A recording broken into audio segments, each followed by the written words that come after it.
Welcome to this explainer. Okay, let's just dive right in. Today, I'm going to step directly into the shoes of a Q1 journal editor to pull back the curtain and show you exactly why your research is, well, really getting rejected. Look, if you've ever spent months or literally years gathering data, running analysis, and just painstakingly drafting a manuscript, only to have it bounced back almost immediately, you know exactly why we're here today. We're going to look at exactly how an editorial desk operates, what we're actually looking for, and how you can strategically navigate this absolute gauntlet. We have all seen that standard boilerplate text. After careful consideration. Yeah, right. It's polite, sure, but it is arguably the single most devastating and demoralizing experience for an ambitious academic. Why? Because it hits your inbox before your paper even reaches a single peer reviewer. You get absolutely no detailed feedback, no constructive comments on your methodology. It's just a closed door. Boom.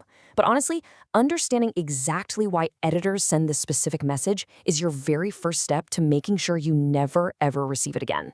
Because the stakes we're dealing with here are incredibly high. Editorial reports from the big players, we're talking Wiley, Elsevier, Taylor and Francis, they consistently show that desk rejection rates at elite Q1 journals range from 40% up to a truly terrifying 80%. Think about that, 80%. In highly prestigious journals, the overwhelming majority of submissions are just cut before peer review even begins. As an editor, I am literally drowning in submissions. My job isn't just to find good science, it's to filter out the noise as ruthlessly and efficiently as possible. So, how exactly do we filter? Well, the absolute most frequent reason my editorial board rejects a paper is simply a scope mismatch. It is a triage failure. You might have some completely groundbreaking environmental science research, but if it falls outside my journal's specifically stated aims, it's out. Researchers constantly make this massive mistake of choosing a journal purely based on its impact factor without ever checking the fit. So here's your golden rule. If your topic, methodology, and target audience don't look, sound, and feel exactly like the last 20 to 30 published articles in my journal, do not submit there, period. To survive this initial triage phase, you need real strategic targeting. You absolutely must know when it makes sense to aim for Q1, Q2, or Q3.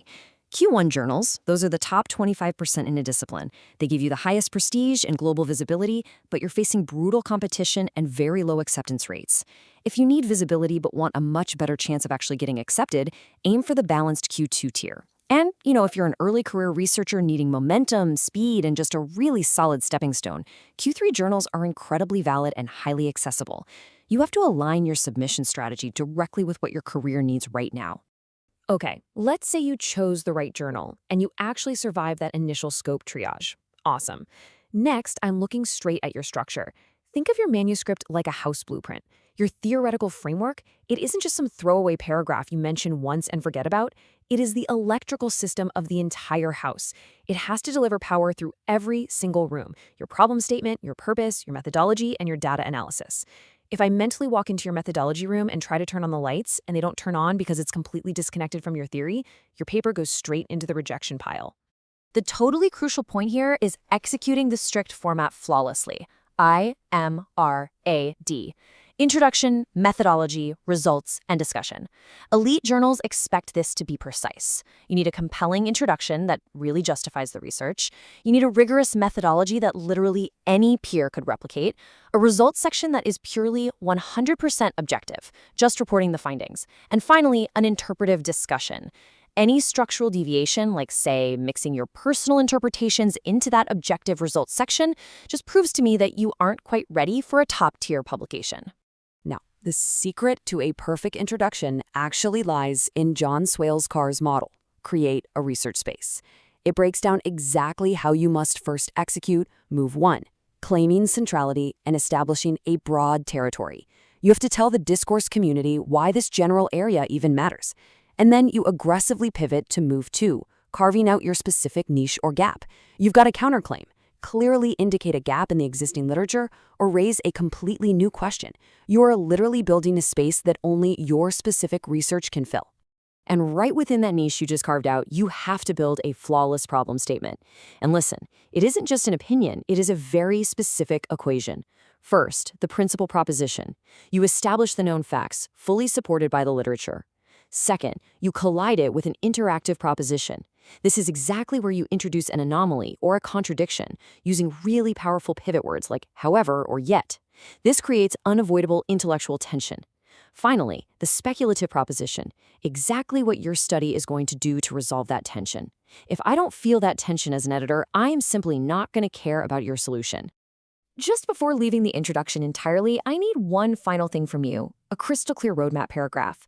This is usually located at the very end of your intro, and this roadmap must accurately represent your large-scale organization. You need to tell me exactly how your analysis will proceed. Honestly, think of it as handing the editor a GPS right before we start the journey. If I know exactly where your analysis is headed, I can actually focus on the quality of your research, rather than trying to guess your final destination. But here's the kicker. Even with a perfectly wired theoretical framework and a brilliant problem statement, you can still trip right at the finish line because of administrative red flags. If my automated screens detect AI-generated homogenized filler language, you're flagged immediately. If you are missing human or animal ethical approval documentation, if there is even a tiny hint of plagiarism, or self-plagiarism for that matter, or if I find out you've simultaneously submitted to multiple journals, which by the way is a massive ethical breach, the paper is dead on arrival. Follow the formatting and word count rules. They aren't suggestions, they are basic tests of your attention to detail.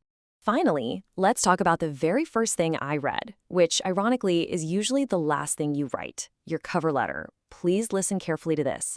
Your cover letter is absolutely not an administrative formality. It is your ultimate elevator sales pitch to prevent me from tossing your paper into the rejection pile. It should be a tight, punchy 3-paragraph pitch explaining 1. What the paper investigates, 2. Why it is entirely novel, and 3. Why it specifically suits my journal's readership. A generic, "Dear editor, please find attached letter," yeah, that is a massive red flag. So, ask yourself this final question before you ever click that submit button. Are you just uploading a document and basically hoping for the best, or are you executing a carefully planned strategic submission? Surviving the editor's desk means treating every single step, from choosing the right Q tier to mapping your theory to writing that killer cover letter, as a highly calculated maneuver. You now know exactly what the editor sees on their end of the screen. The real question is, how are you going to change your approach the next time you face that submission portal?